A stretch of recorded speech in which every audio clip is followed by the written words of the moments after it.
Good afternoon, everybody. I would like everybody to take one big, deep breath with me. Ready? That was easy, right? In this deep breath, we just breathed in germs, dust, pollen, right? All of that stuff in the air.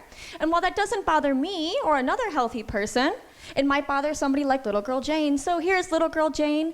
She's struggling to breathe. She can't do normal things like play outside. So her parents take her to the hospital where a doctor recommends a series of tests. One of these tests is an exhaled nitric oxide test, and the result of this test leads the doctors to diagnose her with primary ciliary dyskinesia, or PCD for short.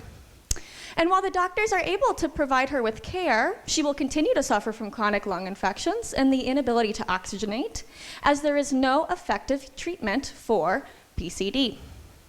How can I help little girls like Jane? Well, let me walk you back to this exhaled nitric oxide test. So this test measures the amount of a gas, nitric oxide, in your airways, and there's an optimum amount that you want to be exhaling in every breath.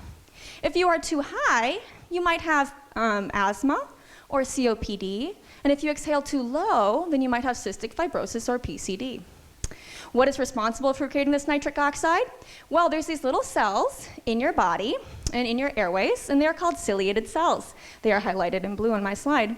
They have these little finger-like projections on top that act like oars, and they sweep all of those germs, dust, pathogens, all that stuff we just breathed in a minute ago, up out of our airways, and it doesn't cause us a problem.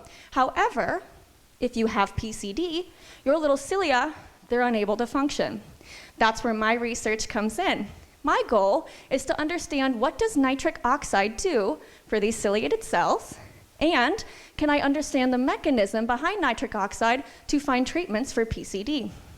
How I'm going to go about this is I'm going to do a knockdown experiment where I remove the ability of these cells to produce nitric oxide and study their movement and their ability to clear particles in hopes that I can recreate the PCD condition in a cell without harming little girls like Jane. This mechanism of nitric oxide will not only lead us to new therapies for people with PCD, but as I listed earlier, there are other diseases like asthma or COPD that involve nitric oxide.